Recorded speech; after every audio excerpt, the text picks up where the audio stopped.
said in 2008 that he missed the camaraderie of snorting coke in the bathroom with his buddies. And like sometimes he'll even go and hang out in bathroom stalls because he just misses, I guess, that closeness. The whole Napster thing, we never got into him with that. They were like leading the lawsuit for musicians against Napster, and he says he never really imagined that backlash was going to be so strong to that. Right. They resisted putting their catalog on iTunes in 2006. I'm always curious why that was. He says, you know, they almost broke up, but performing with the Rolling Stones brought them together because everybody else was out. He says he thinks James Hetfield is homophobic in 2001, and he thinks that means that's a sign you're not comfortable with your sexuality. Him and Kirk Hammett used to like tongue kiss on stage just to fuck with people. Yeah. Hetfield also said in the same Playboy interview that he didn't think Lars was a great drummer, and he's also thrown Lars through drum kits several times. And then you see there's some great quotes there about groupies. Right. Good morning, Lars. Good morning. How are you, sir? You know what? Doing fine, thank you. How are you? Not too bad, thanks. Thanks. Is there any hot water in my near future? Absolutely. Right. Whatever you'd like. Is that your department? Yeah, not really, but I can make it happen. Okay. Come right this way. All right. So you excited for this interview? Very. You enjoy this Howard Stern character? Yes, I've been here a couple times. I've never been in the new building. Look forward to. Is this Scott Greenstein's office in here? No. Scott, how are you? Good morning. I'm glad you worked it out with everybody. Lars is a member of one of the greatest bands that there ever was, called Metallica. Everyone knows it. What an incredible life. Beating all odds, becoming the man. Look at you, Lars. What'd you do? You cut your hair off? You shaved your head? His hair's been cut off for a long time. Not this short. I think it. I was just trying to beat it to the punch. It's been. You going bald? Yes. There you go. The short answer to that. I don't know if bald is the right word, but it's been doing its best to fall out for the last couple of years. Do you miss the hair? Stood standing next to Rob yesterday, who still has hair down here. I was like, he's got enough to make up for all of us. Lars, when you were a boy growing up, did it see? I mean, the thing that I like most about Metallica, aside from the music, is this story. It's glamorous in the sense that it was such a hard luck story. You grew up very poor, didn't you? I grew up in a very bohemian situation in Denmark. I don't know if poor is the right word. You know, Denmark is a social democracy working. Did your family ever expect you to be a success? I mean, when you were just a kid, I mean, I'm sure they used to look at you like, he's some little shit. And it seemed like all you guys kind of had a chip on your shoulder. I like that. I have the same chip. I grew up poor in the friendship area. I was a bit of a loner, kind of alienated, and just enveloped myself in music. Did you have friends in Denmark?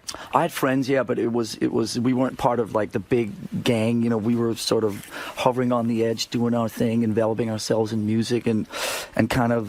How old were you when you knew you were going to be in music? 14, 15. When did you start playing the drums?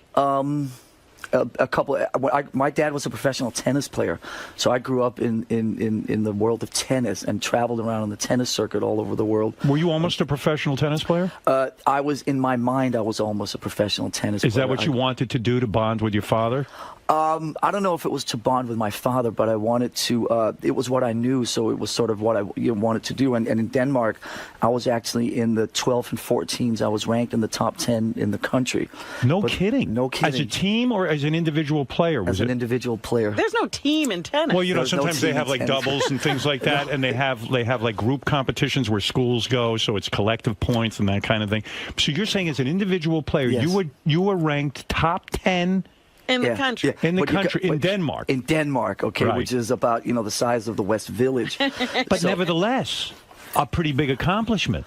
But it was also, you got to understand, I come from a sort of a tennis dynasty family. My father was the best tennis player in Denmark. His brother was the second best tennis player in Denmark. Is that how you got your father's love? I mean, was he a cold kind of guy? Like if you were a good tennis player, then he paid attention to you and his eyes would light up?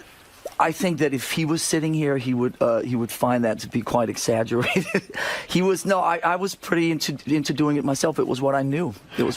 And so your entire childhood was devoted to more toward tennis than to learning the drums. Tennis was tennis was kind of my day job. Music was my passion, and it was the same thing with my father. My father loved music. There was a lot of music around the household when I was growing up. He actually, in his spare time from playing tennis, wrote about music for Danish newspapers. Did your father ever say to you, listen, if you want to be a great tennis player, knock off the music passion and get passionate about tennis? No. No pressure that way. No.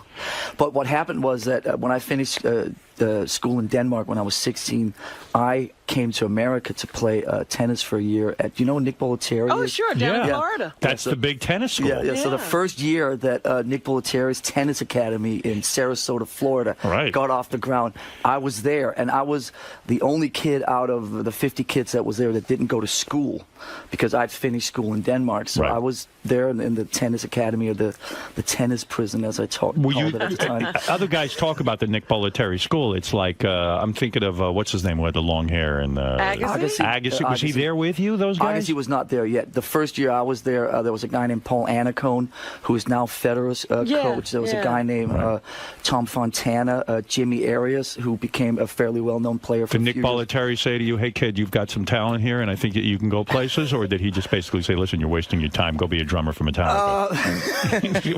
What did he say? Nick said, jump on it. That was the main thing he said to me. He said, jump on it, kid, jump on it. Jump on the ball. Jump on the ball. So I would do my best to jump whenever Nick spent a lot, and I don't want to be disrespectful here, but Nick spent a lot of time. There was kind of a pecking order system. So over on court 1 was where all the, Jimmy Arias, all the star kids were, and I was lucky in the fact that obviously he was very respectful of my father, so I was up on maybe court 2 or 3. But isn't that a good learning technique? In other words, he makes it so you want to be on court 1, so that it's humiliating in a way? Absolutely. And he would sort of wander over to the lower courts occasionally, and then, he would come over, come on, Ulrich, jump on it. Okay. Wow, this is what we paid $20,000 for. In other words, when a guy says to you in tennis, jump on it, it's almost like a life coach, like, oh, go jump on it. But meanwhile, like, that's kind of a horseshit phrase. Like, hey, man, teach me a better backhand, right? In other words, teach me something. Don't give me a pep talk. Jump on it. So you learned nothing over there. Did that discourage you from becoming a professional tennis player? Yes. Could you have made a pro career out of tennis, do you think? No, what happened was that, like I said, in Denmark, I was, sort of ranked in my age groups and so on. When I came to America at that time, and then after Sarasota, we moved out to L.A. the following year, I didn't actually make it on the tennis team at the high school in Newport Beach. Really? I wasn't one of the 7 best tennis players. In your high school? In Corona Del Mar High School. And that was a bit of a buzzkill. Oh, boy. That's an eye-opener. Yeah. Why did you go to high school? You were in Denmark. You finished high school at 16, and then you moved to the States, and then you had to go back to high school? Well, the idea was to come and play tennis for the last 2 years at Corona Del Mar High School, where this guy, Roy Emerson, a famous Australian tennis player, his son, Anthony, was there. So he was the star player, and I was going to slide in and be number 2 underneath him. And that took a severe wrong turn one after What was wrong with your game? What was the problem that you couldn't become a great professional tennis player? I didn't have the tenacity to do the 6-8 hours of all that shit every day. I was just tennis. Where I grew up, tennis was something that was about having fun, was a social element. All the players down at the clubs, they would play, and then they would afterwards, they would drink beers and smoke cigarettes. It was kind of like a very social endeavor. In America at that time, in the wake of McEnroe and Connors and this whole thing, every middle-class parent in the United States sent their kids into these tennis factories to try to have the kids be their meal ticket, out of middle class, So in a sense, you believe, your philosophy is that you had the natural talent. It's just that you didn't have this insane drive that middle-class parents put into it. They all want the next McEnroe. And I also got kind of turned off by by that thing of 6 hours every day, just drills down the line, and it's no longer fun. It just became very I don't know, military. It was very hard edged. And growing up in Denmark, where everything's kind of la-di-da, you float along and very bohemian. And you just play games. I can't even picture you in the outfit, quite frankly. The sweater and the. You know what I mean? Had the silly little shorts on like everybody else in 1979 that were way too small at the time. Right. I see you wearing black with maybe a devil thing or something. I don't remember those little shorts that were like that big? Remember the little shorts. Hard to get laid. It's a lot easier getting laid in Metallica Metallica than it is to being in tennis. And when you see those pictures now, you're thinking, what the fuck? How do we get into those? you So know? while this is going on, simultaneously, you're getting into music. Did you ever think of becoming a guitar player or a... Yeah, why the drums? Well, music at that time, actually, that year that I was at Bollettieri's music, there was a '98 Rock in Tampa. I know that Was station. kept me alive, and that was a Highway to Hell was just breaking. Judas Priest was just getting on the radio, and it was like that's what kept me alive. And I knew there was an incident which obviously I can talk about on your show. Me and a couple of other kids got busted for smoking pot at Nick Bollettieri's there. And, no wonder he had it with you. No wonder you were on court, too. You jumped on the wrong thing. What kind of boy are you? So I had to. I mean, at that time, this was a place where there was like a lights out at 9 p.m. You couldn't leave the premises. Right. I'm 15, 16 years old, growing up in Denmark. I mean, I've got the run of the country. I've been going to concerts by myself since I was 10 or 11. I was totally. I mean, I was autonomous, living a normal life, and here I was stuck in this sort of like a military school. Exactly. Yeah, Yeah. he called it a prison. Yeah, so I got up.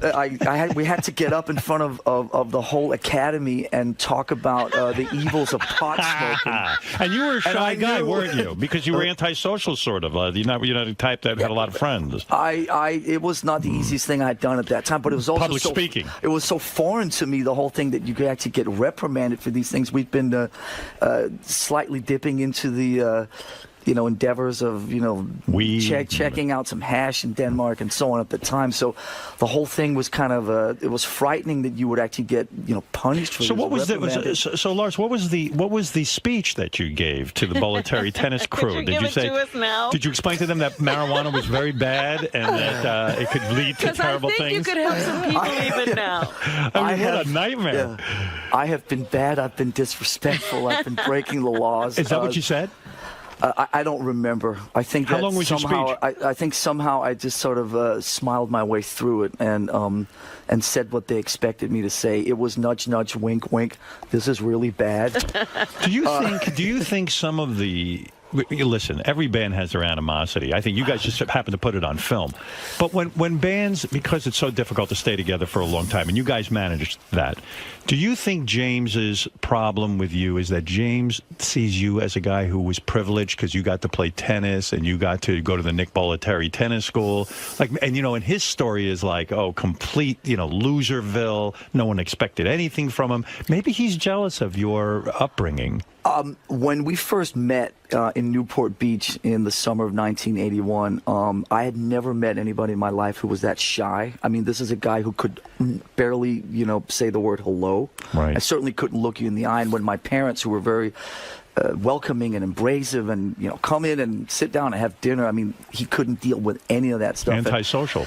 And I, at that time, obviously didn't know, about Christian Science and all the stuff that he'd been dealing with for years and the loss of his mother and so on. But, we were just polar opposites, but we bonded over music, and we knew that we had that common dynamic music, but we were from two different planets. Two different worlds. Yeah, two different worlds. And it was, at that time... and yet your passion is equally intense.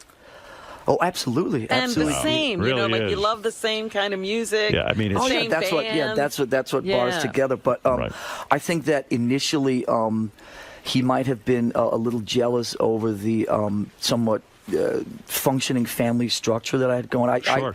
I was the only guy in those circles that didn't hate my parents. I didn't rebel against my parents. I'd been they were very embracive. They would serve us drinks. And Right. I smoked pot with my parents. You would smoke pot with your parents? Don't say it was that. like cool. Isn't that weird? Was that a little weird? No, because coming from where I came from in Denmark, it was not weird at all. But the point I is bet that you I had, James was jealous of your relationship Yes. because he didn't have that. He was Exactly. antisocial. He can't even function sometimes. It's like, Exactly. yeah, maybe he was a little bit envious. Yes, I think that's an understatement. Yeah. So when you're a tennis guy, okay, and you're and you're doing this thing, when do you start to actually physically buy a drum set and start to play it? In Denmark, I had been down on the ground in front of my grandma begging. I was maybe 10 or no, about 12. 12 years old. It was like drums was supposed to be sort of my escape away from the discipline of tennis. So I started kind of playing when I was 12, 13. Now, a lot of parents will say to a kid when they ask for drums, screw you, I don't want to hear that racket in my head.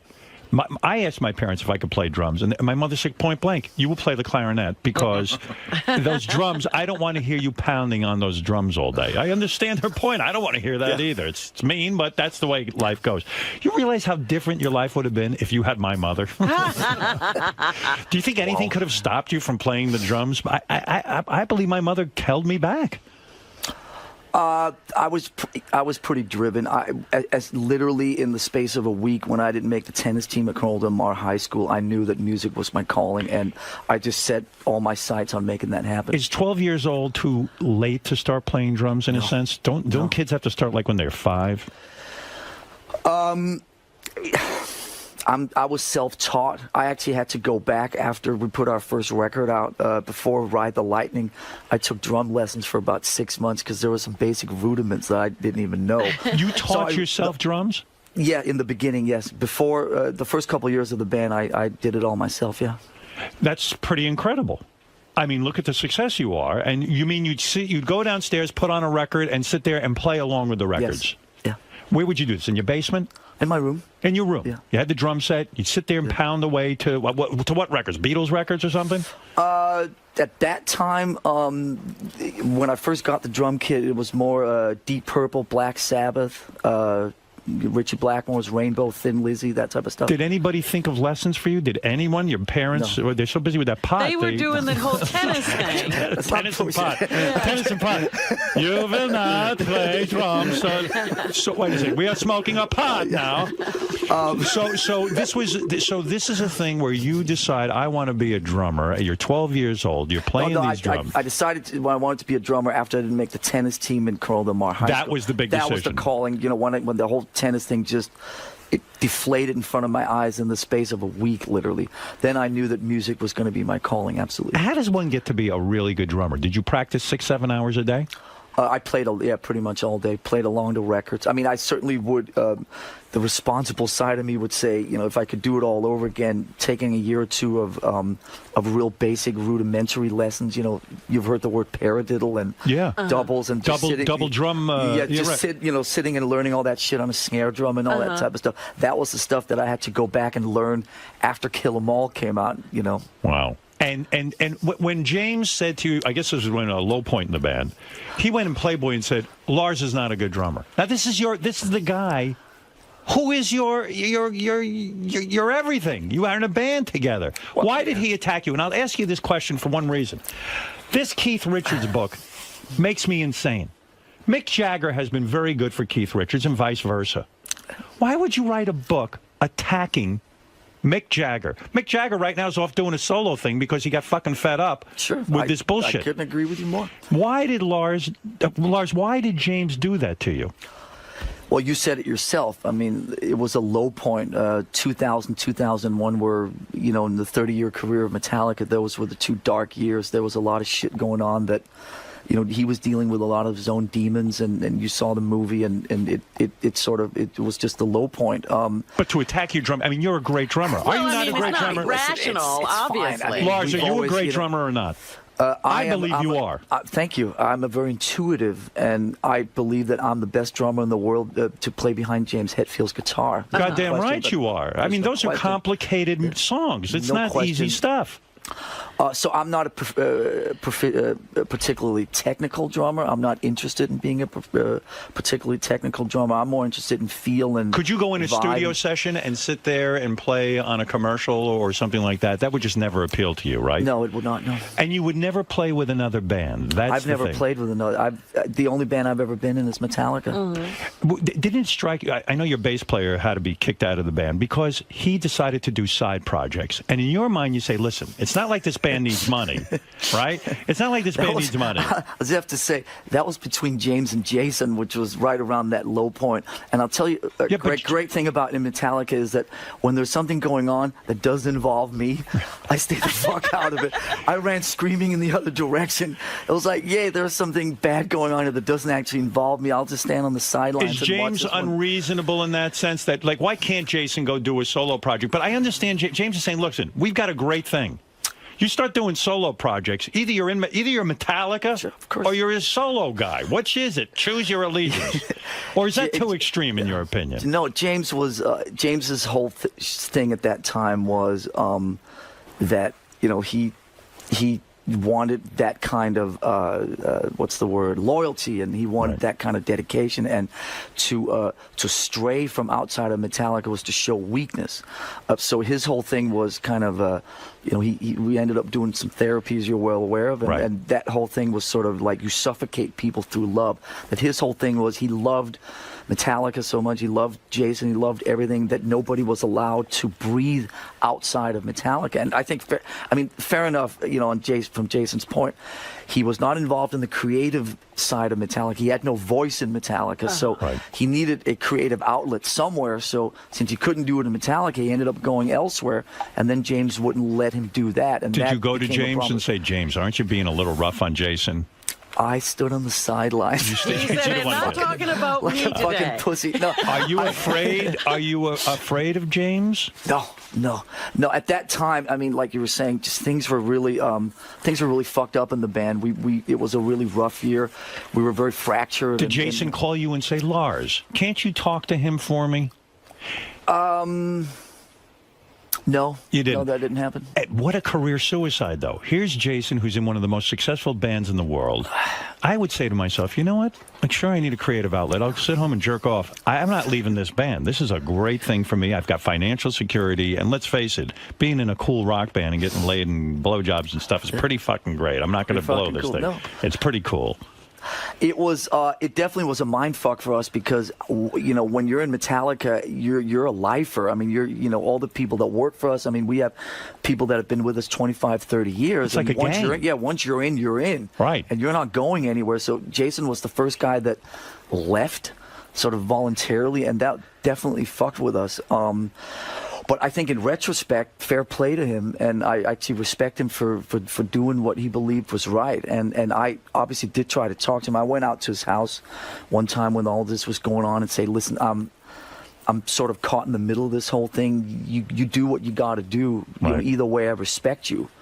And I think it was a huge decision, obviously, for somebody to walk out of this band, but what fair play to him. Yeah, so James calls the shots in the band, though. I mean, if he makes that decision, that's it. I mean, he says, hey, the guy's out, and that's it. No, actually, he left. No, James doesn't call the shots at that level. Jason left the band. I mean, Jason walked out of Metallica. He called the band meeting in about a month or two after this all went down. It was December of 2000, and said, you know, got us all in the room and said, I don't want to do this anymore. Are you guys calculated enough that you talk about your look? Now, I know you guys don't have a look. What look? No, wait a second. Yeah, but that's the point. If somebody's in Metallica and they show up wearing like a new leather jacket that's kind of like, hey, I'm trying to look tough, do you ever sit someone down and say, listen, maybe this doesn't look Metallica?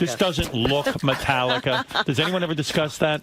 Because you guys have an anti-look. You know what I mean? If you came out dressed up like, a boy band, everyone would say to you, stop. There has to be some sort of meeting of the minds on the look, the logos, the whole marketing of the band. True?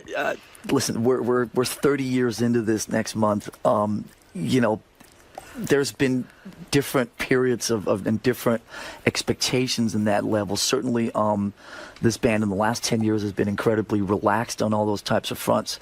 I think in the 80s there was maybe a uniform. There was a sort of something that was expected. You know, it was the black T-shirt gang and the black leather jacket gang, and we were all kind of, you're at that time you live together, you travel together, you sleep together, you eat together, you fuck together, you drink, you do everything together. You're chained to each other all the time. So obviously you're never going to stray completely outside of that sort of gang mentality. So it wasn't until we started kind of having enough money to buy houses and Right. those types of things in the late 80s. And all of a sudden, like, one guy moves over there and another Right. guy's over there. And then all of a sudden, it's a little bit like, ooh, I remember, like, the first time I went furniture shopping, there was a little bit like, okay, do I have to get all black furniture? And I was like, Well, yeah. I mean, you made a statement just a few minutes ago. You talked about, first of all, to me, in my mind, I imagine being in a band as being maybe the ultimate trip in life. A successful metal band that has a cool image. And, you say you do everything together in the beginning. That's, I watch shows like American Idol and things like that. The reason those kids aren't successful, I think, is because they don't go on the road with their truck and live in shitty conditions and play constantly 24 hours a day and live together. There's something to that, right? I mean, you became a better drummer practicing with the band over and over again. But also, I think the key word in what you're saying is really the word band, is the gang. What happens is that you end up sort of all keeping each other in check. Right. So there's not a sort of a leader and a guy that tells everybody what to do. So if you have a true band, which this band has always been, there's always this thing of keeping each other in check, not wanting to fuck up and let the team down, always trying to look out for each other. And there's something incredibly, you feel very secure within that, but Right. you don't want to sort of stray too far from that. But when you go on the road during the lean years, and you had many lean years, Yes, we and did. you guys could have easily broken up and said, look, this thing isn't working. We're never going to make a living, and we got to have a life. But you stuck with it, and you start to learn when you play these dinky clubs what people really like. And really where you have to go musically. Yeah, you have your integrity, but Sure. at the same point, you've got to know your audience. Sure. And how else do you know your audience unless you put in those, like Outliers, 10,000 hours of Yeah, work? I mean, the only thing, the thing that was a little bit different from us than a lot of we never, at that time when we started in LA in '81, there was the whole thing about playing covers. You would go into the clubs and play covers. You'd play your Van Halens and your REO Speedwagons. Right, the clubs demanded that. Yeah, exactly. And so the one thing that we never did was we never played those radio-friendly covers. So I was 17 when I stared Metallica. And Would you play your own music always? We didn't play our own music in the first couple of months, but we played heavy metal songs that nobody in America knew. They were all like these underground bands from England and Europe. Right. So we got a set list together really quickly of 6 or 8 or 10 songs by bands like Diamond Head and Sweet Savage and all these, and we went up and played them. Now, we didn't say they were Metallica songs, Right. but we didn't say they were somebody else's songs. We just went up and played them, so people thought. Yeah, that but they were our people own don't realize songs. what balls that takes. Because when you have no money and you're out there and you've got to support a band, We all had day jobs, though, at the time. Yeah, so. but I'm saying when you go to a club, the club owner says, hey, listen, asshole, I want you to play these covers. Don't give me any shit. You actually stuck to your guns. And Yes, I'll we bet you did. there were times where clubs said, I don't want Metallica here because they're not playing the hits. Yeah, no, it was rough the first year in LA because at that time it was '82. The Rats and the Motley Crues Right. and all that type of stuff was kind of spreading its thing through all the LA clubs. So we show up in our unwashed jeans and T-shirts and with our bullet belts and our acne and the whole thing. You And they guys were scary looking. And they were just looking at us, going like, "What fucking hole did you crawl out from?" And Yeah, work on your image, boys. Exactly. And then we go up and we play this, real rough, sort of European-sounding, thrashy, punky stuff. People were like, Were you ever running for the exits? Were you ever tempted to compromise? Did No. you guys ever sit and say, you know what, No. we could probably make a lot No, more it money actually- if we no. became, like Motley Crue? No, But We'll they're grow our hair out. 17-year-olds, Howard. They're not thinking about No, it that was actually kind the of other way stuff. around. It fueled us. It actually gave us more, it fueled us. You were angry, like, hey, fuck you, we're going to do it our contrary. way. We had a lot of contrary energy the first couple of years, yeah. But the reason I say that is because I see today people are willing to bend and mold to whatever it is that you want them to, like American Idol. Yeah. They'll go, you know what, guys, I think you should sing something this. Oh, okay, I'll change my whole image. Because at that time, I mean, listen, we weren't, there wasn't this drive to make it. Right. I worked at a gas station and I delivered. Was that your day job? Yes, I was a cashier at a gas station. Why weren't you a tennis pro? Because I'd been humiliated at Crowell Del Mar High School for not being one of the 7 best fucking players there. So I walked away from that. I got myself a job at the Costa Mesa gas station, being a cashier. Right. And then every night at 6 o'clock, I would drive up to Norwalk and meet up with Hetfield and Mustaine and the boys, and we would start drinking and we would start playing, and we had so much fun. So there was never. Mustaine was mad at you because you didn't mention him at the Rock and Roll Hall of Fame. True? He's been mad at me for years over many things that I may or may not have done, so it's difficult to keep up with that, but we're all good now. Thanks. Lars, did you ever get laid as a cash register guy Yeah, at the like gas I'm the station? guy at the gas I mean, station. That would be something to really be proud of. It's easy when you're Metallica. I did not know. You know, it's funny with you guys. You made a statement before. When you're in a band, you even fuck together. That is true, right? I mean, Yes. there were years Absolutely. where you guys. I mean, it's funny. I don't think of you guys as the traditional rock stars. You're sort of the anti-rock stars. But yet, you did indulge in the groupie thing and the drug thing Of course, a lot. Yeah. A lot of coke. Yes. Well, I've been pretty honest about all this over the years. And Do you miss it? No, I had a lot of fun. Why did you stop doing coke? Because of the day after. I would feel so bad the next day that it wasn't worth it anymore.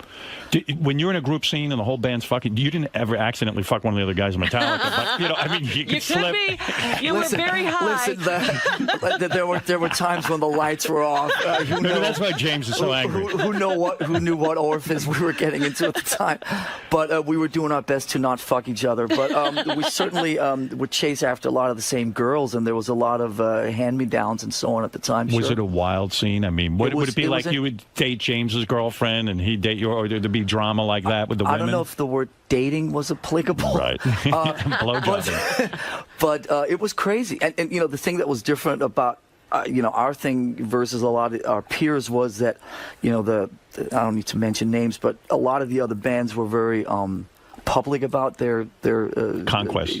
About their behavior and their debauchery. We kind of kept it very quiet. So we were still engaged, but it was more kind of low profile, and that was pretty cool. But we had a lot of fun for a lot of years, and I'm so glad that we did it. But what is the fun? What is the fun? Yes, drugs.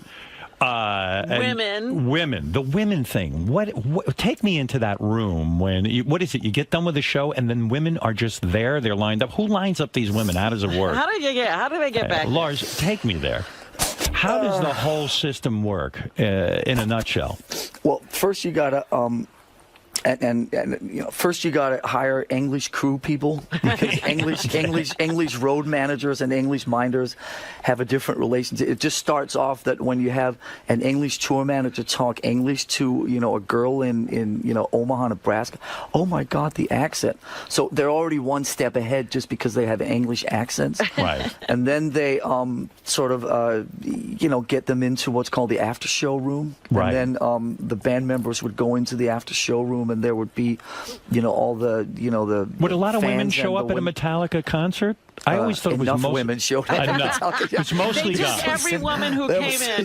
Because metal guys, one of the guys who works for me, Richard's a really good drummer, and he was in metal bands. He's been in Death and all these other bands, and he'd say it was all guys. He never got laid once when he went to these metal shows. The cup, what is it? The cup runneth over. We Yeah. were fine. You were fine. Would you say were there hundreds of women, thousands of women?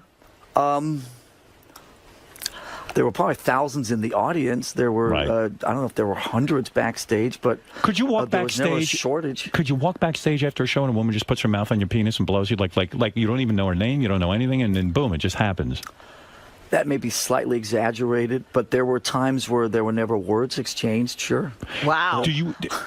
You're a father now, right? But I'm telling you, it when you talk about the 80s, and let's just make sure that we're talking about sort of the 80s, the early 90s, there was one magical element to all this which you can't forget, which is the tour bus. At that time, tour buses were like magnets.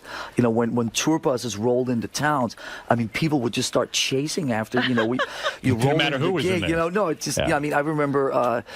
Like in Salt Lake City, I mean, you'd roll in and just girls would like run after the tour, but people just they were Girls magnets consider it a and- badge of honor to get into the tour bus. Absolutely, yes. And into the back lounge of the tour bus, that was as close to rock and roll heaven as you could get, was the back lounge of a tour bus. Would you be discerning? In other words, you get back in the bus and there's a whole bunch of women back there, and let's say there's, I don't know, a fat chick or something. Would you let her blow you just to be a nice guy about it, or say, I don't want to hurt your feelings? Would you do that, or would you actually pick one that you were attracted to? Was there any kind of... There may have been a little bit of that, sure. A little bit. We're a full-service organization, sure. You really took care of your fans.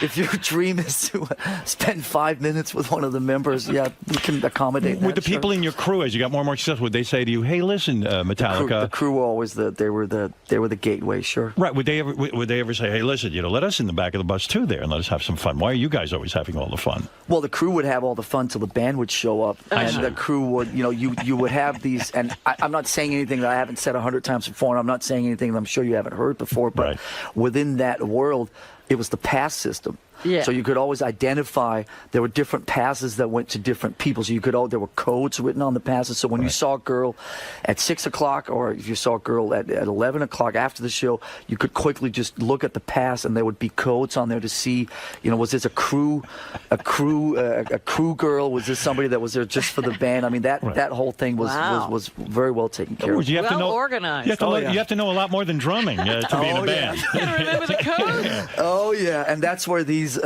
English tour managers and English minders would come in handy. Because you were a shy kid, kind of growing up. You were sort of, as you described, a little bit antisocial.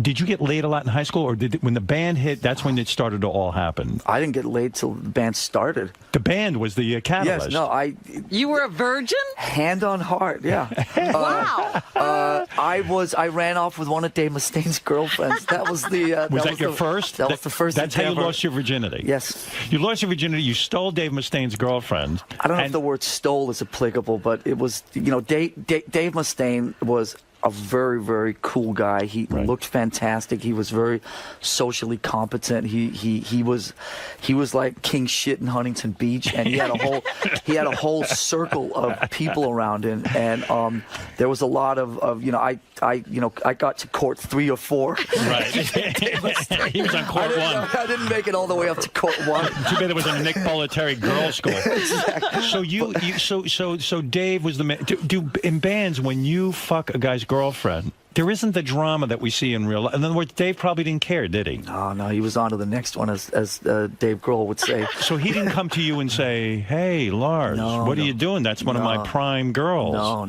No, it was nothing like that. Do you go and tell him you fucked his girlfriend?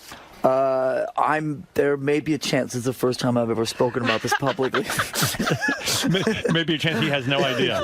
So you kept At it least on. now we have a topic of conversation when I see him tomorrow. You kept it on the QT. Yes. At what point, though, do you meet James? So you're the tennis guy. We missed this part of the story. You're this tennis guy, and suddenly, you kind of, I'm going to devote my life to music. How do you meet up with There was a paper that you would get, a freebie paper you'd get at 7-Eleven called The Recycler. Cars for sale and all this type of shit. And there was a musicians wanted section in that. So I put an ad in The Recycler saying, drummer looking for other musicians to form a band with, and he called. Called you, this shy guy. Well, actually, his friend called, and me and him and his friend met up, and I didn't get along terribly well with his friend, but I saw that this James guy, he was kind of responding to the same music that I was into. So you have a conversation first. Hey, I'm into this, I'm into that. If you start saying, hey, I'm into the Cowsills, you don't have a match. And so this guy musically understood. He was doing the same thing. He was into the Cowsills. So this guy, why is that funny to you? That's just funny. I don't know. I ran an ad for a guy who's into the Cowsills. That's why I'm not in a band. That's why you're here. No, I'm tripping on the conversation. I mean, at that point, you just have to remember, like what I said before. I mean, James was so painfully shy that I don't think the word conversation is not applicable. It was more like, just utterings, like one word, like grunts. One word grunts. But I could tell right away, instinctively, I could tell that this guy there was a vibe with him, you know, and I really connected with him and could tell that he was kind of into the same shit that I was. Years into. later, when things got really bad, did you ever think of running the same ad to see if you could get somebody in there to start a band with? So where do you meet the first time? Do you go to a club or something? Where do you go to meet James? No, it was down in Newport Beach at my house, actually. At your house. He shows up, and this degenerate shows up who's shy and scary and looking. he was with this other guy named Hugh Tanner. Yes. Right. Did you start to think maybe this was a bad idea, inviting people into my home? I mean, he's a scary guy, isn't he?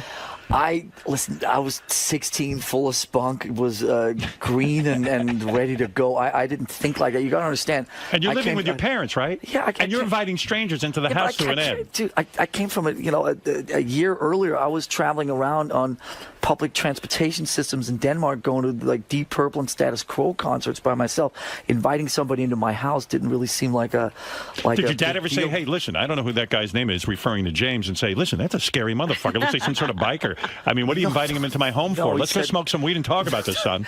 He said more like, "Why don't you invite him to come sit down and have dinner with us, and we'll pat him on the back a little bit and make him feel better." Yeah, like a homeless mutt. So in fact, James and you have this meeting.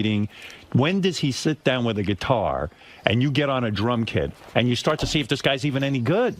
And he checks you out. When does that happen? That happened, I think, the same day. Yeah, we started playing right away. And, you know, I had a really shitty drum kit at the time that the story that he keeps telling is every time I hit a cymbal, the cymbal stand would fall over. So, not a good impression. Yeah. So, you know, but he was...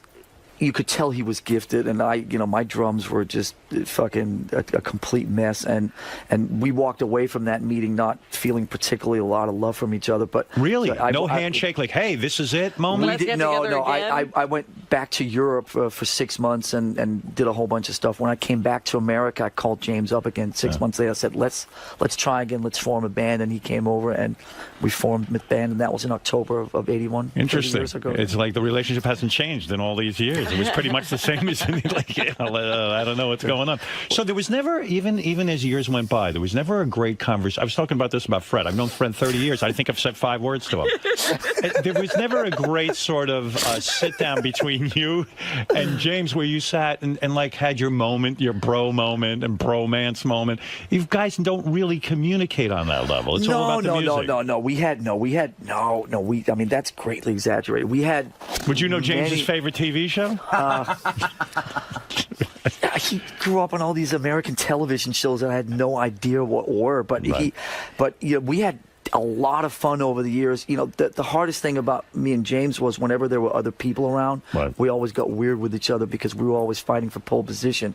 When me and him were together alone, we got on fabulously and had a great time and would go get in trouble and had all sorts of fun. But the minute we were part of a bigger thing, it got kind of weird because it was always a lot of chest beating and who was cooler and who had Did the you bigger really think dick and all that Did stuff. you ever think Metallica was going to be a huge band?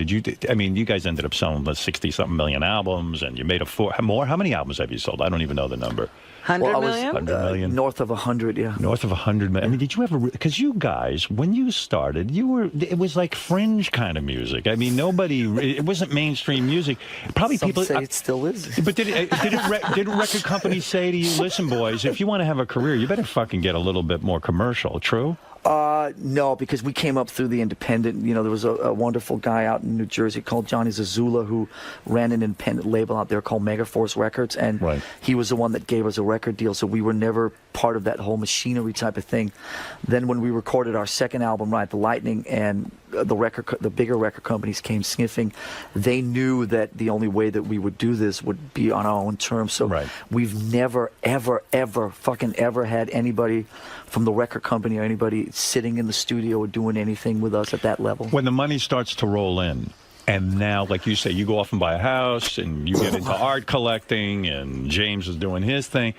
That's what ruins things, right? Because really... That's what can ruin things. It can ruin it. Yeah. It can make it crazy because, that's when the gang mentality stops. That's when all of a sudden one guy moves over there and one guy moves over there, and then you start traveling different, and then you get sort of, one guy gets a pretty serious girlfriend in between albums, and all of a sudden you stop, palling around together because he'd rather be with his girlfriend, and that's There's no longer us against them. It's him and his girlfriend against the world. Exactly. That's the type of stuff that happens. And listen, when you're fucking 30 years into it, I mean, you can sit and talk to whoever else has been around, like the Aerosmith guys or the Motley Crue guys or U2 or whatever. I mean, when you've been around for 30 years, obviously you're going to have your ups and downs.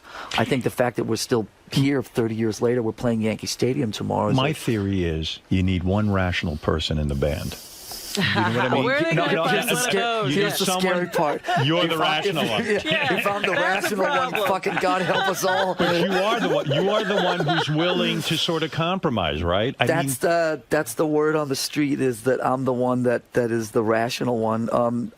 Listen, when you're in a collective, when you're in a when you're in a group, you always have to find, there has to be a give and take element to this, and you have to learn when to pick your battles, and you have to kind of function within a group setup.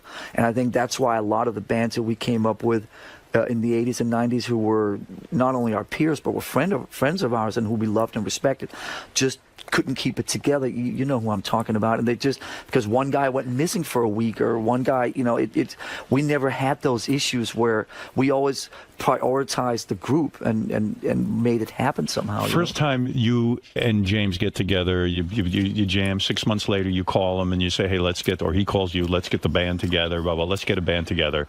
Then you find the other guys. The first gig you do, is it a disaster? Yes, absolutely. Radio City in Anaheim, California, not the Radio City. That's your first gig? Across It's the street. not our radio. Radio City. Radio Oh, City, Radio City, Anaheim, California. A Sunday night in March 1982. There was probably about 100 people there. Are the 100 people your friends, or are they? They were all. Remember what I said about Dave Mustaine? Yeah. They were all Dave Mustaine's friends. we had no friends. It was all Right. the Dave Mustaine fan club, and so we're playing the first song, which was "Hit the Lights," and halfway through "Hit the Lights." I've been on stage at this time 3 minutes in my life. Dave Mustaine breaks a string on his guitar, and of course at that time there's no backup guitars and there are no roadies. So Dave Mustaine, after the first song, you could hear a fucking pin drop in there, right? So Dave Mustaine has to go through the process of changing his own guitar string, and that took. I'd say 5 minutes at least. I'm sitting up there trying to hide behind the fucking drums. James doesn't know what to say. It was because just James doesn't exactly otherworldly. have patter he can give, right? No, James was the singer, but the first year in Metallica, Dave Mustaine used to do all the communicating with. He used to do all the Right. stage banner because James was so painfully shy. It wasn't until we came to Europe. About a year later, 83, 84, that the European crowds were so receptive to what we were doing that James actually got the balls to start communicating with the audience. It was all Mustaine the first couple of years. Isn't it amazing that a shy guy, that somewhere in him, he got the balls up to go on stage? It's a pretty weird thing, right? And probably when he first started talking from the stage, he's probably grunting like Frankenstein, like angry and all this stuff. Are you excited about the gig at Yankee Stadium? Is that still a big deal for you, or are you just jaded at this point? No, fuck no. We played one of these so-called Big Four shows out in Coachella in March, with our friends in Anthrax, Slayer, Megadeth, and so it was, it sold out in 5 minutes, and we wanted to do one on the East Coast, right. And the people that run the Yankees organization called up a couple of months ago and said, if you guys want to play anywhere in the greater New York area in 2011, come play Yankee Stadium. We're like, okay, of course. Sure. So we were like, well, this Big Four thing was such a success out in California. Let's do a one-off in New York. So we're not touring. It's a one-off show tomorrow. And how many shows a year do you do now? You guys don't do that many shows. Well, do you? no, it depends. If we're in a cycle, an album cycle. Right. We do a couple of hundred. But right now we're not in an album cycle. The last album came out in 2008. We played. I think 220 shows on the back of the last album, but that ended in November. Do you like your time off the road, or would you just rather be playing all the time? I like the back and forth. What we do in our band now is we have a 2-week rule, which is that we don't tour for more than 2 weeks at a time. So we do everything in 2-week increments. So we don't leave home for more than 2 weeks. So you're never on the road long enough to sort of fall off the deep end, and you get a chance to go home and see the kids and take care of all the parental responsibilities. How many kids you got now? I got 3. You got 3 kids? What, daughters? No, all sons. All sons, thank God. Because, I mean, did you ever feel guilty when you were in the days when you were banging all those chicks and getting blowjobs and shit like that? Did you ever feel guilty and go, you know what, I'm using these women? I mean, I'm doing Guilt the right thing. was certainly not something that entered my mind at the time at all. No, It never. was all hedonism. It was all pleasure. It was Yes. all fantastic. Yes. Yeah. And you have I no don't have to regrets. think about that. No. You don't have any regrets. No, not about any of that Does stuff. a no. groupie still have a chance to blow you? For the girls out there listening, you're married now, right? Yeah, but it was just, those years it was a lot of fun, but it's just not, it's not a vibe anymore. We did it. They can't even give you a hand job. All right, the hand job is, I don't want to embarrass you. Yeah, a hand job would be okay. It's too bad. And by the way, you are a serious art collector. I read a statistic that you sold a painting. This is impressive to me. And I don't even know how you know how to buy these things. All right, let me see if I can find Well, in the movie, it was like John McEnroe taking all the credit for it, wasn't it? Yeah, Well, right. I mean, John McEnroe and I share, tennis and art and music. So, but that's been I wish I could find wonderful relationship. But I wish I could find this painting you sold. I was so impressed. Is he talking about the Basquiat? you're talking about Yeah. some of the Basquiat's. Yeah. Basquiat, who was a graffiti artist who Yeah. died of a drug overdose in 1988 when he was 27 years old. You sold in 2009 a 1982 Basquiat. 2002. 2002 you sold it for $5.5 million. Yes. Now, how did you know this guy? Did you get in on this early? No, art for me was not about getting in early or about money. Art was a passion. When I started, when we started I making mean, you like money, looking at these pictures? Yes, Howard, I like looking at these pictures. How much did you buy that for? I like hanging them on my walls. How much did you buy that for? Less than 5.5 million. Is that a picture you bought for 50 grand or something crazy like that? No, that would be an exaggeration Oh, of the okay. truth. Hi, Gary. Hey, what's up? We were What's up, looking in the Papa Fu? notes. Hi. There's Yeah. another painting. I'm not sure if it's that one or another one, but he sold for $14 million. 14 million. Boy, you're pretty good at this, huh? Yeah, it's wow. Oh, wow. Yeah, Mr. Research Fact statistic. over there. That's right. Mr. Facts. Starting in the late '80s, I just just in line with what we're talking about. Art became kind of the place where I would go and kind of envelop myself. I was away from Metallica. There was not the gang mentality. I could kind of be autonomous and do my own thing. So I sort of invaded the art circles and had a lot of fun in there and still do. Got a lot of friends and What do you do with these but paintings? still- You stare at them? How long do you stare at them for? Seriously. that would be what you do with paintings. Is you stare You at them, hang yes. these in your home? Yeah, hang them in the home and And then stare you at look them. at them. Yeah. How long do you look at them for? I mean, seriously. Do you ever sit there for they're going to be there. I'm Howard. fascinated by this. Lars, do you ever sit there for like a half hour and look at them? I would, yes, I've done that occasionally, of course, yeah. And a feeling comes over you of some kind? I'm just trying to learn how to be human. Give me a lesson, will you? So you The look idea is that I was really into very abstract art, and very big paintings. So I have very big walls in my house. So I I would see. buy these very big paintings, and I would sit and look at them, and I would kind of envelop myself in them. I would lose myself in them. I would kind of navigate through them. It's almost like an otherworldly experience. I've never done hallucinogenics in my Right. life, and so I guess this is as close to that as. Do you have an armed guard that lives in your house? I mean, you got to be careful. I mean, you got something $15 million on that wall there. I mean, do you ever think about some sort of alarm system at least? I have an alarm system. Yes. You do good. I'm All sure right. he Well, lives in a listen. secure place. Thanks for asking. By the way, have you ever heard Jim Brewer's impression of you? Yes, I have. Yes. Fantastic, right? Jim Brewer is fantastic. He's great at doing me. He's great at doing Hetfield. We're doing these 30-year anniversary concerts coming up in December, Right. and we've actually asked Jim to MC them. So he's going to come. Oh, great. Oh, Yeah, he's Jim the goes. best.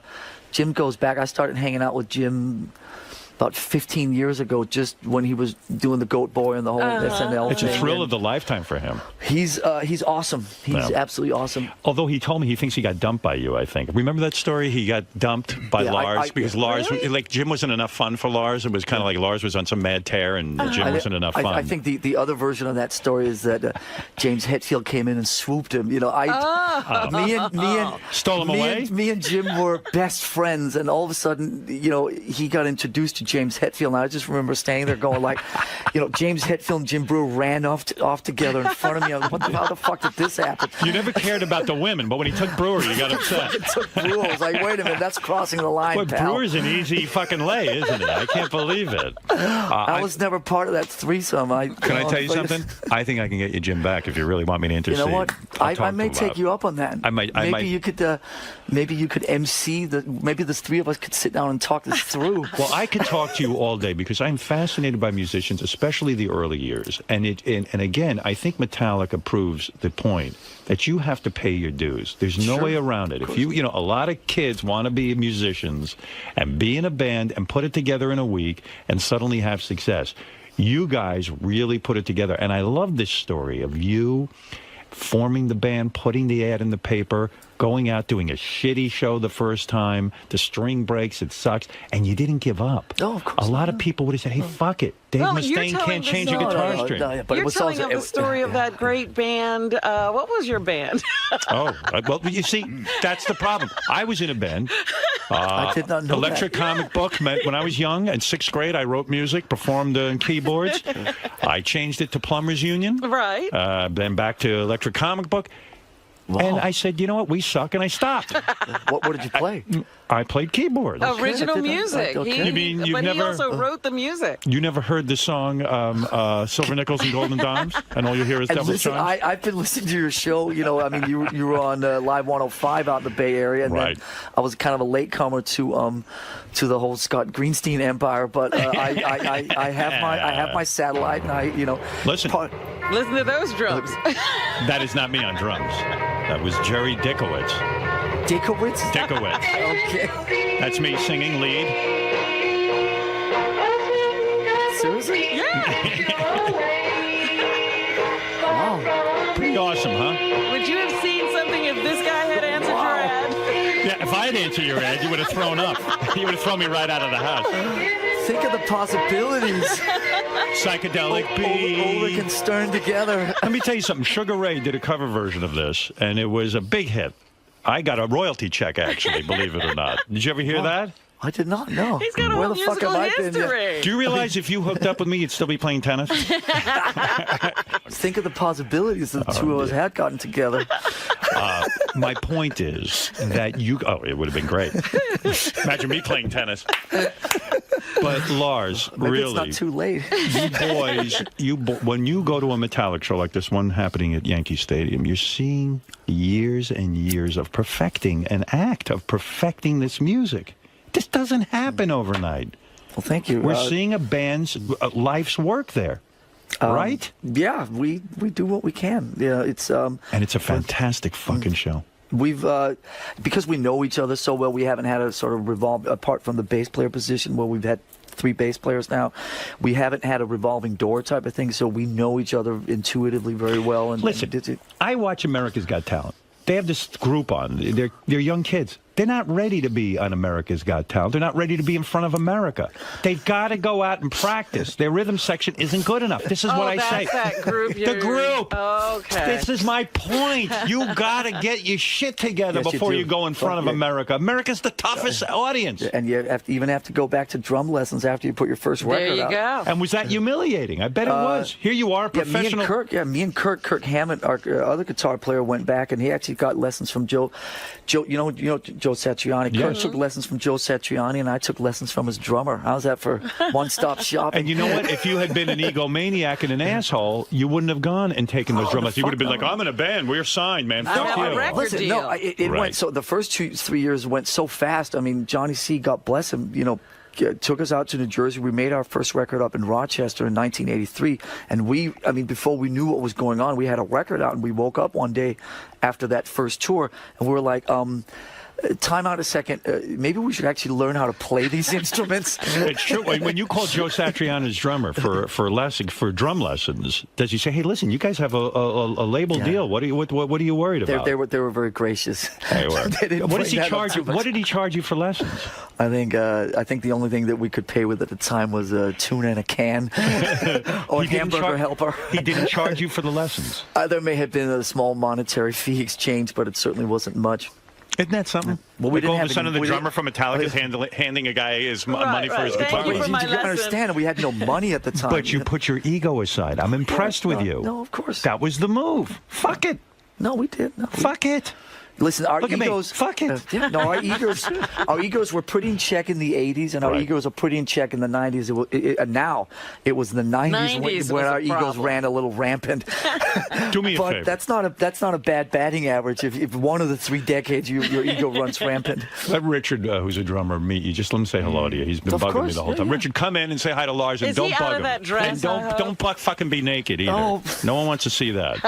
All right, here he is. He's out of that dress. Go ahead. say dude, what you you want got to your say. King Diamond shirt. Yeah, Look at you I go. knew you would appreciate that. You going to the big show? Of course. What are the metal bands you've been in? Tell him. He probably doesn't- Death. I was in the band cool. Death and Iced Earth, and Oh, cool, I have a okay. band now on Brian Slagle's label, Oh, cool. Charred Walls of the Damned. Awesome. I just got a text from Brian last night. He's coming. Yeah, we were hanging last night. Great. Yeah, we Are have you a go- mutual friend. Yeah, Are the you guy going that gave Metallica the reason. I'll tell you, short story here. When I came back from being in Europe in '81, and after my first meeting with James Hetfield didn't go so well, I came back, and my friend Brian, who he's referring to, was putting together a compilation of the sort of the heaviest bands in LA at the time, and he knew that I was trying to get a band together, and he said to me, kind of, I think as a joke. He said, if you ever get a band together, I'll put your song on this record. And this was 30 years ago when having a song on a record was a big deal. Right. And so I called up James Hetfield and I said, listen, let's give it another shot.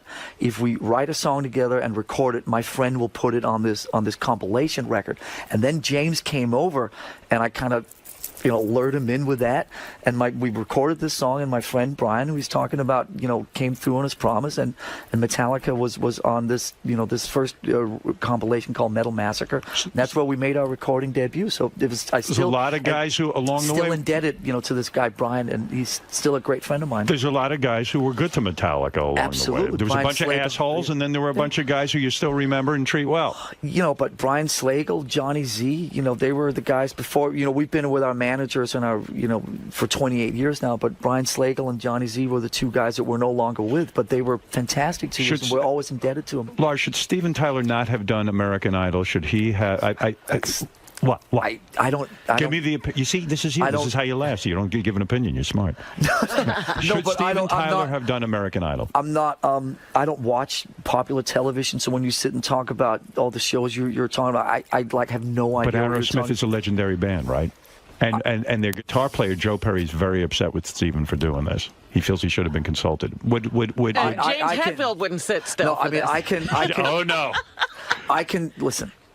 I have an opinion of this. I can certainly relate to Joe Perry's side of this because Yes. I think that to watch somebody in your band, run off like that, and who knows what the conversations were between them. Right. I certainly don't. I don't know if you do, but I think you could argue that Aerosmith has a higher presence today because of Steven Tyler's That's true. involvement. So you sort of have to. I'm not trying to sort of sit on the fence here, but you kind of have to look at both sides of it. But James would never tolerate you being a judge on American Idol. Is that true? Well, 10 years past all that stuff, the low points, I mean, part of the reason Metallica functions so well today is because we've found a way to, not get in each other's shit. Right. I would never do it. James would never do it.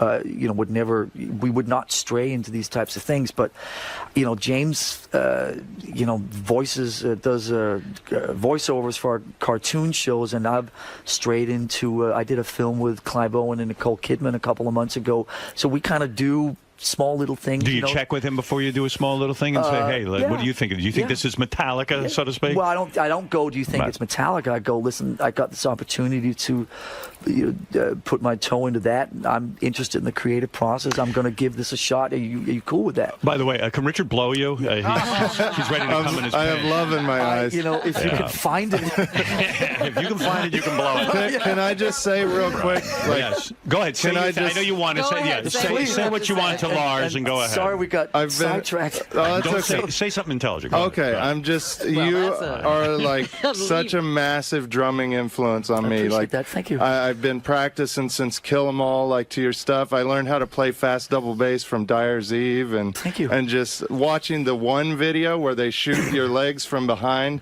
I learned how to play heel up on the double bass, and it's just an honor to be like this close to I you. appreciate that, man. Thank you. It really Come is an sit here. honor. Now get, Uh-oh. now get So out you of don't here. want him back No, close? sit there. What do you think's gonna happen? I'm telling you, he'll fuck you. Oh my God. You're the man. No, All right. thank you for that. And you're coming to the big rock show tomorrow. Yeah. Great. You're going to Yankee Stadium? Yeah. Look at you. I got front row tickets. He'll be the guy wearing the diaper, so he doesn't have to leave during the song. Right. Do you know he goes to what? He goes to concerts and wears a diaper, and then because he doesn't want to miss certain songs, and then he pisses in the diaper. That's the guy you just hugged. That's fine. Listen, I've hugged worse. Trust me. Yeah. Okay. Will you wear a diaper tonight? Tomorrow, you mean? I mean for tomorrow, the concert? yeah, for the big concert. Yeah, because I'll be like, I guess the stage is in center field, so it'll be kind of far from the bathrooms. Right. Listen, and you know what? He won't be the only one wearing a diaper. Why not? wow. That's right. There's a lot of fans who are getting older. Lots of And grown can I- men in diapers tomorrow. Right. And I just want to say too, like it's an honor to meet Lars, and Lars has had the exact opposite musical life that I have. Right. Because I spent, hours and I lived in a storage unit for 8 years, and when I see you and just the success that you've had, that's the reason I went into drumming. But I never got as near anywhere where near you. He's a good drummer. He just never had any success. He doesn't even know. Lars doesn't understand storage unit. Yeah, do right. you? Get out of here. You're slowing down my interview. Hang on a Really. second. Well, I'll tell you, when we first came, when Johnny Z, God bless him, first brought us out to the East Coast, like I said, there was no money. We ended up over in Queens, in Jamaica, Queens. With Anthrax, right? In Jamaica, Queens, there was an old furniture warehouse. Right. That it was no heat, there was no running water, and an old furniture warehouse that bands kind of were squatting in, and so we ended up in a room probably about a quarter of the size of the space we're in now. No heat, no water. It was in February of 1983, and we ended up in there with all our equipment, and we ended up sleeping in there and staying in there for like a couple of months. Wow. And the guys in Anthrax who we're playing with tomorrow, they lived in the more in the higher end part of Queens, and they were, because they were Johnny Z's buddies, and they would bring us food, and they would bring us. I remember Scott Ian, How do you go on during those days? Yeah. Like, do you ever?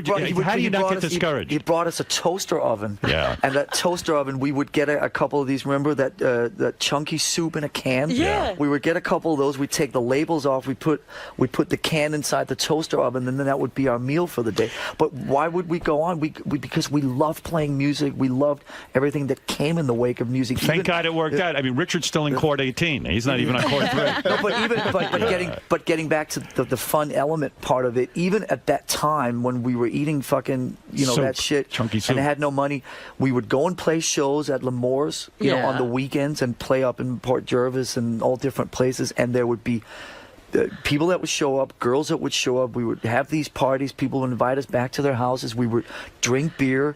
We would fuck their girlfriends. I mean, it was like, even at, It in was great. 1983, it was a lot of fun. It's a great career, right? Yep. So you don't sit there and think about the fact that I'm eating fucking chunky soup in a can. You sit there and think about all the beers I'm drinking and all the girls I'm meeting. You even know, in 1983. you never would want to go back to those days. But at the same point, thank God you went through them, because it makes it all so much sweeter now. Hard work for something makes it so much better, doesn't it? Yeah, and I would even. I would say that there was, I don't want to sound too poetic here, but there was an innocence at that time. You didn't know about all the stuff that we all know about now, so you were sort of had the blinders Tunnel off. vision. Yeah, and in that came a thing where you were just constantly just in the moment, enjoying yourself. You didn't have to sit down and deal with business decisions or deal with all this other crap that you Lars. deal with. You just had, it was 24/7 fun. Right. what- There's what- sort of what- a romance about it. What piece of ass are you married to now? I don't even know. I met the other wife, but the first one. The first Remember one. what the first time? You the told me first she was a time- yeah, medical doctor, the and I first time believed you. came Right. down. Yeah, that chick. I still remember that, but that's funny because she had just broken up with Matt Damon Right. at the time over at the old Right. at the old 92.3 3 studios. I came down with her, and we were sitting talking about Matt Damon. Do you remember that story? Right. Good Will Hunting and all that Yes. stuff. And she was sitting out in the lobby, and at 6:30 in the morning, you somehow roped her in to coming in. And I still have this vision. The room was about that big, Right. and we were sitting there, and she was sitting at 6:30 in the morning, terrified as you were interrogating her about Matt Damon, who was just breaking at the time. That was a really funny story. Yeah, and she was a hot piece of ass. And you married her. Yeah, we had beautiful boys together. 3 boys, right? That's the 3 kids. And what happened? And that whole thing went to hell. I don't know if it went to hell. But, Are you still friends with her? Oh, yeah, she lives 5 minutes from What me. happened? She was so beautiful, perfect. What the hell ended that marriage? Well, I was gonna.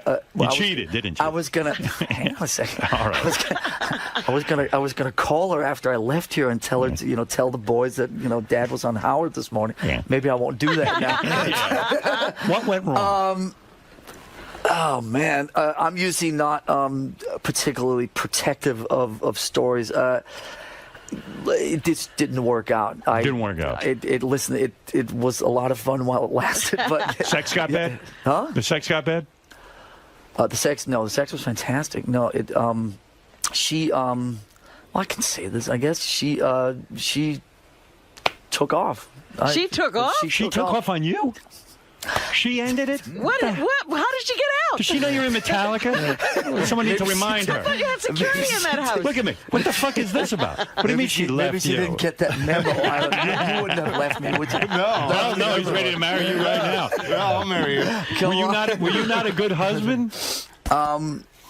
Man, you're digging deep here. Were you taking care of business? I mean, you were making love to her. You were paying attention to her. Were you doing all the right Well, things? he was probably on the road a lot. Who'd she leave you for? Ben Affleck? Who'd she leave? Did she go back to actors after being with a musician? Let's see, the diplomatic thing here would be, I mean, you don't give a shit about diplomacy, No, which I fuck love about you. diplomacy, right. I was probably spent too much time in Metallica world. I was just lost somewhere else. Weren't paying attention. You lost interest. You weren't paying attention at home, and No, things he fell was just apart. doing his music. Well, he was doing his music. Next time I come back, I'll bring her again. Hey, by the way, on our phone, real quick, I know it's running late, but I got to do this. There's a woman named Heather. She claims she had sex with a roadie just to meet Lars. Really? That's right, when she was 14 years old, right, Oh, my Heather? God. Heather, did you ever get to meet Lars?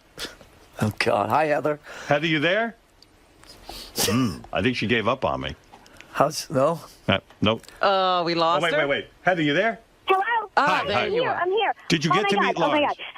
Yes. Okay, listen. Lars didn't come backstage. It was Jason and James that night. But let me tell you really quick. July 21st, 1989, it was the Injustice for All tour, Meadowlands. Of course, I went by the tour bus, just like Lars said. I was waiting to meet the roadies and whoever else could get me backstage. I was 14. Met this roadie, Randy. Looked just like Newman from Seinfeld, but fatter and with Jerry Garcia hair. Yeah. Okay? That narrows it down to about 30 or 40. So wait, you blew a guy to meet Lars, and you never met Lars? Blue. I I'm had sorry. sex with Oh, you had him. sex with him. Well, what a shame. Wait, it gets better. So it wasn't that night. So first I met him. I said, yeah, I want to get backstage. I'll be at the show at the Nassau Coliseum on Sunday because, I mean, I was hardcore. Why is it so important Lars- to girls to meet a band and actually fuck a guy And, just yeah, to meet the band? just some guy. It's crazy. Oh, my God. I was You really want the answer to Yeah, that? what is the answer? Just like Laura said, it was the 80s, you know. I mean, Yeah, they but were in their What is the real intellectual listen, answer? I don't know if this is the only answer, but I think you could argue that in a lot of the smaller, wonderful, God bless them, towns in this great country, there was a kind of a status thing. Right. You know, between the locals, it's like who could get the closest to whichever rock star. You became the contest, so to speak. Well, if that was the best they could do, then we were glad Does a to drum- offer ourselves Hey, up. Lars, does a drummer need to build up his body in a way? Do you have to sit there and work out and do exercises because of the physical demands of drumming? I'm a fanatical runner. Yes, I run every day. When I came into New York City last night, by the time we've done our press and all the stuff I was doing last night, I checked into my hotel at 1:30 in the morning. You know what I did? I went for a run in the park. How many miles did you do? 1:30 in the About morning. 7 hours ago, I went running. How many miles do you do? I run about 45 minutes, about 3 miles. Ever get plantar fascia on your heel? I'm suffering from that now. I'm a runner myself. So, I'm fanatical about running. No matter, I have to run every day. You run through pain. You run through the weather pain doesn't does matter. who are you married to now, by the way? I meant to ask you. Where'd you meet this broad? Your lovely wife. Where'd you meet your I'm lovely not wife? married. Oh, you're not married? I've been married. You're never going to get married again. No, I don't think I'll ever get married. But you have a girl you live with, this kind of thing? I have a girl, yes. Is she getting frustrated with you because you never get married? She wants to be married to you. She wants to be with Lars. I believe she had even worse marriages than I did. So. Will you knock her up? Will you knock her up? Some would argue that I already did. Ha. Yes, we have a child. Oh, you have a child together. Yes, Okay. yeah. All right. So you're pretty committed. All right. Listen, I could talk to you all day. No, this is fantastic. What am I going to do? What about you? Don't you have anything? I snuck in to try to meet you in Kansas City in '92. Should have blown somebody. Yeah, did you sleep with that same guy? I was ready to, yeah. But no, I the didn't. Seinfeld guy. We got caught. Me and my buddy got caught and got kicked out. What is Heather still there? Did she get? Did she go? I got rid of Heather. Because I think there was an end to her story. I'm sure there is, but at another because time. I think she's tried several days, apparently. No, it's interesting. It's interesting. She was talking about the Meadowlands because what always happened was in New York. New York at that time was never like anywhere else in America because New York was all about you'd get 200 people from the record company and you had all so all the next level endeavors usually never took place in New York. They always took place in the Cape Girados, Missouris of the world, or Saginaw, Michigan, or all the sort of the, as we call them, the B market. So it was interesting that Heather was referring to the Meadowlands because when I think back to the all those years, I never think the Meadowlands. Right. I think you go further back. Place in Wisconsin. But she was saying that first there was the Meadowlands and then there was another concert at Nassau Coliseum. I think she was trying to still see you that next day. I think she blew a lot of guys and never got to meet her hero. She went through the entire crew. Listen, God bless Heather. See Metallica is part of the Big Four concert tomorrow night at Yankee Stadium. It's going to be a great show. You'll see Richard in his diaper. He'll be pissing there. And can I just say that I just spotted this. Richard, you have a Metallica logo on your shoe. Ride the Lightning shoes. Wow, look at you go, man. Fuck. I'm not going to pull them all the way down, but look at you go. What is that, Metallica? He's got Metallica boxers. underwear. Jesus. No, he's hardcore. He's hardcore. I hope you get a chunk of that. So. He sure does. I mean a chunk of the money, not a chunk of my boxers. But. See Metallica as part of the Big Four concert. That's tomorrow night at Yankee Stadium. Again, I'm sure there's not that many tickets. Richard will be up front. Maybe, like I was told, there was like 7 tickets left up in the rafters somewhere. Is Richard going to get to go up on stage and drum with you, Lars? Is he going to be able to do that, or is there's no chance? I just want to watch and enjoy. And you don't even want. You don't want me to put you on the spot. So. I would love. That would be the greatest honor in the world, but I don't want to put you on the spot. Well, I appreciate that. I'll tell you what. I have the only time we had the Cult. The Cult. Yeah, they were a opening good for us. band. Yeah. So before Matt Sorum joined Guns N' Roses, which he did in about the year after the tour that Heather was talking about, the Injustice for All tour. We had the Cult opening for us, and Matt Sorum. So Red Rocks in Denver, this famous amphitheater. There's a tunnel from the stage out to the soundboard where they have all the equipment, and so. There was a song that we used to do called Little Wing, a Hendrix cover great song. that Kurt would play.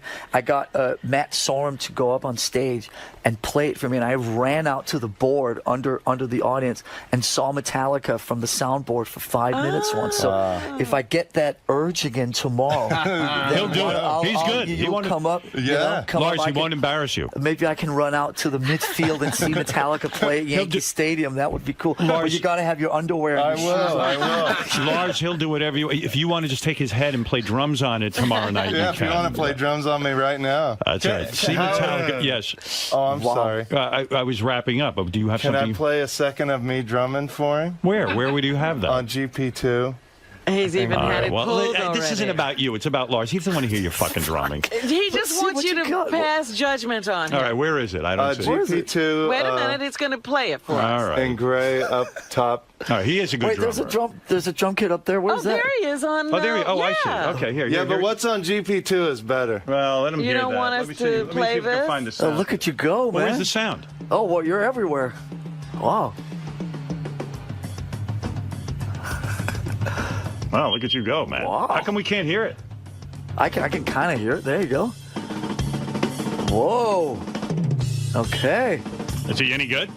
Yes, he's very good, yeah. I mean, I don't know what he would sound like playing behind Hetfield, Right. but in terms of doing his drum solo, 5. And that's all influenced by you, Lars. Oh, well, thank you. That's pretty good. Yeah, you're pretty good. I got to admit. Lars might But I almost be bet impressive. you took lessons, right? And you did all your rudiments and all that shit. And like you, playing along to metal albums, playing along to Kill 'Em All and Ride the Lightning. Very nice. All right, listen, leave There Lars you go. alone. Now All he's right, seen you drunk. Yeah, now he's all impressed. He's going to blow you now, okay? Lars, it's a marathon, man. You were in there for a while. Oh, yeah. Is he here? Lars, may I speak to you for just a sec? So, a big theme of the interview was the early years and all the hard early work years, and, yes. and perseverance that led you here. Where is Metallica at today? How much more? I mean, you guys have proven everything. I mean, how much more is there? How much more is there? Yeah, how long do you plan Well, I on think keeping we're this just going? getting started. Really? This is just the first 30 years. I'd like to say we have at least 2 or 3 more 30 years left. We're just getting going. We are here in New York right now. There may be a record deal in our imminent future. We're just breaking out of the clubs. We're playing a place tomorrow that holds 1,000, maybe 1,500. So it's looking up and up. So it looks good on the keep horizon. this going so Metallica fans Yeah. can look forward to many more years of all of this. And to know that you've influenced a guy like Richard Christie who works for Howard. That's the icing on the cake. But seriously, did he creep you out at all? And knowing that he's going to wear a diaper? You can say No, it to my dad. no, that doesn't creep me out. No, it's it really doesn't creep me out. Trust me. I wore one for Iron No, Maiden it's too. fine. When I saw Iron Maiden, I wore one because I've been changing diapers for about the better part of the last 12 years. Diapers don't. But see, creep it's me a out. compliment because, like, when I go to some concerts, there's bands where there's, a song or two where I can go use the restroom. I love every song you guys do, so there's no restroom breaks. I have to wear a diaper.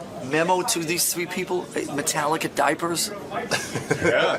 Why not? Hey, I'll He's be got first in the line. Metallica shoes. He's got the Metallica underwear. Metallica diapers. Yeah. Jesus. There's a market for that. How did we fucking miss that one? Well, thanks for stopping by, Lars. Yeah, It's thank great you for having interview. us. Thanks. All right. Cool.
By the way, Sal working the board for Fred today. Yeah. Hello, you. Sal and Jim, some sort of combination of those two It takes 2 people to replace to Fred. replace Fred, evidently. Idiot. But Fred freaked out over our win on He was very happy. there was a death of Fred's family. I don't know how much he wants me to get into it. So, Right. with him, you got to be careful. We'll let him tell the story. He's Right. just out because of a family situation. Boy, it's weird not having Fred here. I think I like having Fred here because I don't worry when Fred is here. I don't think about that side of the room. That's right. Are you guys all right over there? It's amazingly quiet, too. It's weird. Sal, you under control over there? Yeah. It's just a little overwhelming at first. There's so many sound effects, and this is a completely different system. But, yeah, we got it down. I It's figured weird, less too, is 'cause, more. I realize I'm entrusting this to Sal, who's, like I heard him on the wrap-up show yesterday. I don't know if you were there. I was there. I mean, Sal still can't comprehend what within 3 means. That was the best. Listening to the theories that were going through his head. You want to hear some disturbing radio? Now, I guess most people listen to the wrap-up show who are fans of this channel. But really, I mean, this is wild. I missed the wrap-up show yesterday, and Sal, what the fuck's going on with you? I mean, you did score 102 on the IQ test, which is... Yeah, and I got an 86 on the Series 7 exam, which is a very difficult exam. Yeah, but you may have been answering the questions. You got the question right, but you don't know why. Yeah, he completely... You know what it is? It's sad. You're an idiot. You know, he can't comprehend... Is Fred here? He can't even comprehend what was within 3. Yeah. The question on the Newly Weird game was, within 3, how many people will your partner say you slept with? Right. But it just totally, it's like Sal just doesn't get what within 3 means. And 5 people understood it without any explanation. Yeah, I mean, it's really sad because it's like when you interview Gary the retard, you understand the guy's born retarded, and he doesn't understand that when he goes in our green room, he's not on the moon. We told him it was the moon, and he thought it was the moon because we brought him there in a garbage pail, and he thought it was a rocket ship. Yeah, he thought he had gone into outer space. And quite frankly, I mean, you understand that the guy's retarded. Can I leave now? Yeah, but you're in a weird... Yes, you can leave. Sal's in fact, it's a weird energy with Sal in here, but it was weird. Like he doesn't understand within 3. I do understand within 3. The thing is that within 3 people... Well, now it's been explained to you 500 times. Yeah, but... Listen to him on the wrap-up show rather briefly. It's insane. The way it was worded, within 3 immediately, the first thing that came to my mind was within 3, does that mean because we're all married, we're not going any further than 3? In other words, are we staying within 1, 2, and 3? Wait, I still don't, do you guys understand what that means? No, explain that. I really don't understand. How did they get one answer? JD says, within 3, how many women have you been with? And I'm like, within 3? Like within 1 woman, 2 women, or 3 women? Within 3. Oh, so you thought the answer could only be 1, 2, or 3? Within 3. Right. Okay. 1, 2, or 3. I put out 3 wooden blocks. I go, John, pick one within this 3. Get Gary the retard Within on the phone. this Maybe he can 3. help us out. He thought 3 was the universe. Okay, now, and I'm thinking, okay, we're all married, and I guess they say within 3, we can assume 1 because we're all married, and nobody wants to go overboard and think that, hey, wait a minute, I didn't fuck more than 3 women.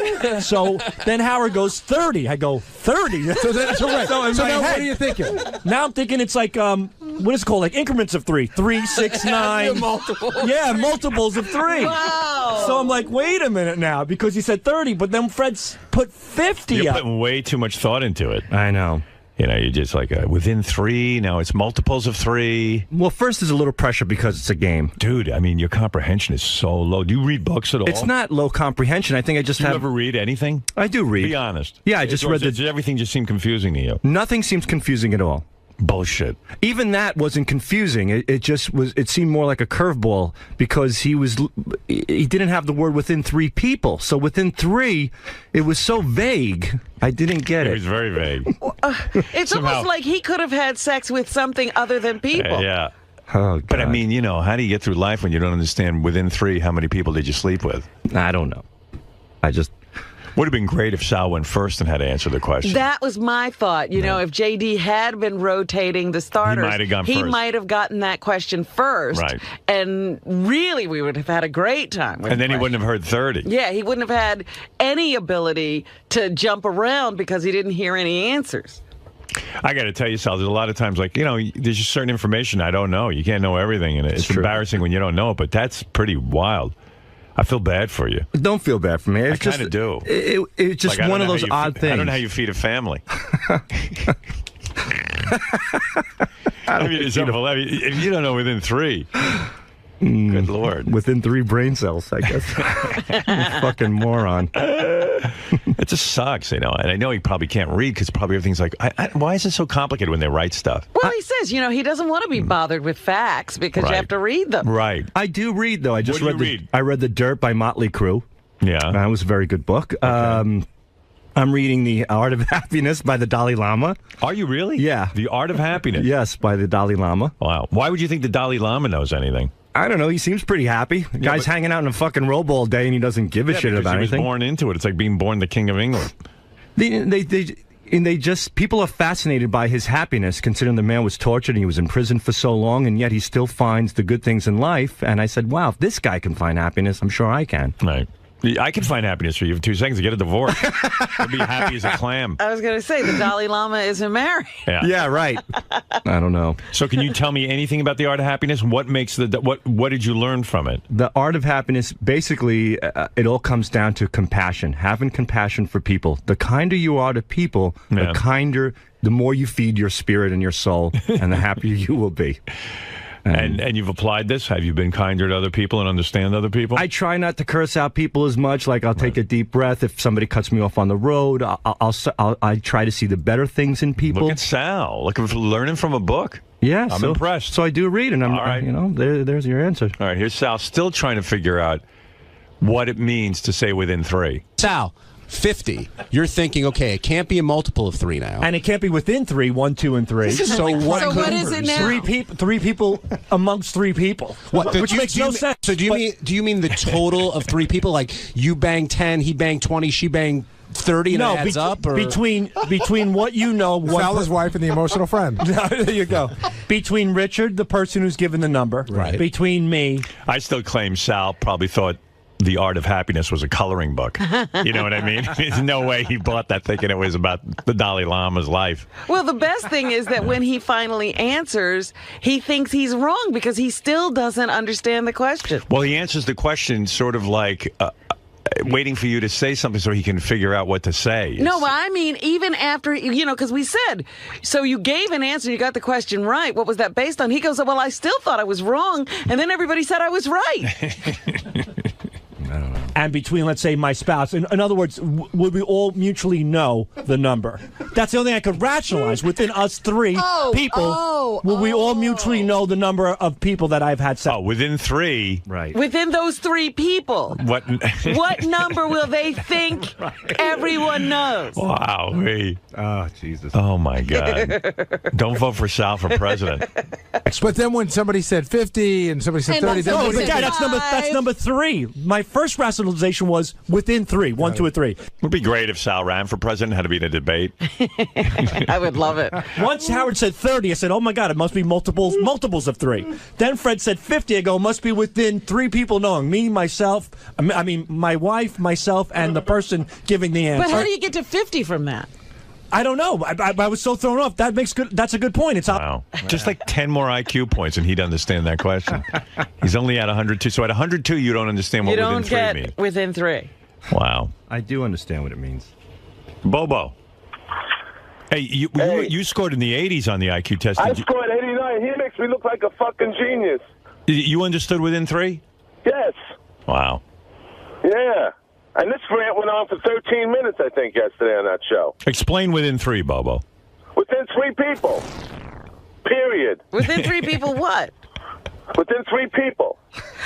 That's it, period. No, explain it. Explain it. Bobo, explain it. Well, he said within 3 people, right? Yeah. Right. All right. And who do you slept with or anything like that? So you say within 3 people. Is it 2, 1? So he doesn't understand. He doesn't understand it either. It's not more than 3. No, it's not more than 3. Oh. It's within 3. Within 3. 1 to 3. What's so hard? I'm not sure he understands it. He doesn't. Or he does not understand it. Bobo, within 3, how many people did you sleep with? 2.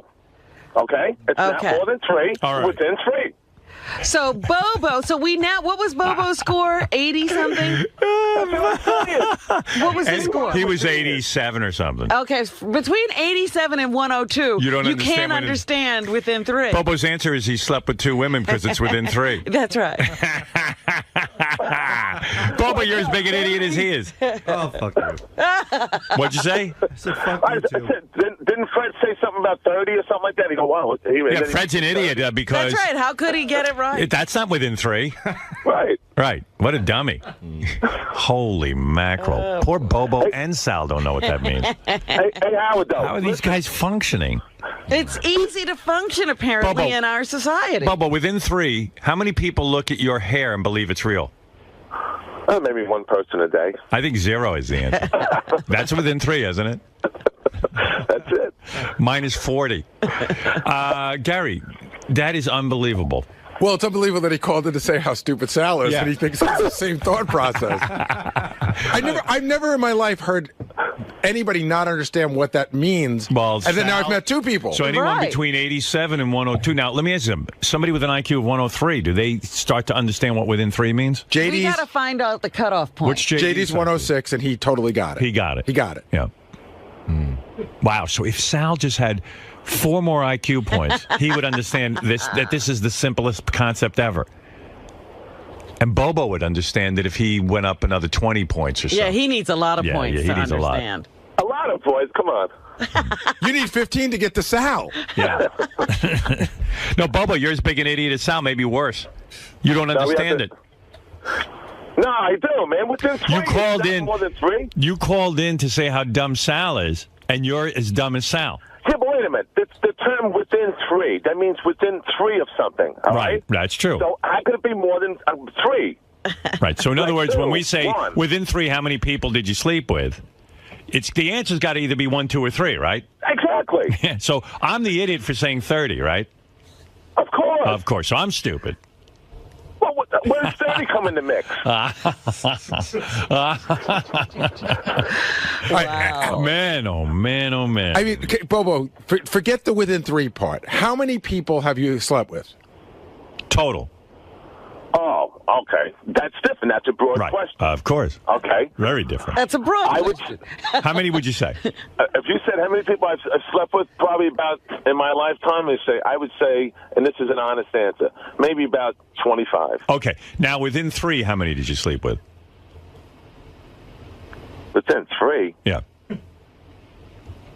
How could it be that? When I I know you Now, slept look with at you. 25. You're I know messing up, I know Howard. you slept with 25 women, but within 3, how many did you sleep with? Oh, if you said within 3 women, and then I would say 2. There you go. No, the answer would be. No, don't tell him the answer. Wait. May I jump in for a second? Sal, could you explain? Can you explain it from here on? If you slept with 25 people, within 3 would either be 28 or 22. See, he finally There got you it. go. Somebody talked to him Well, last night. well, everybody did. Nobody talked to me because...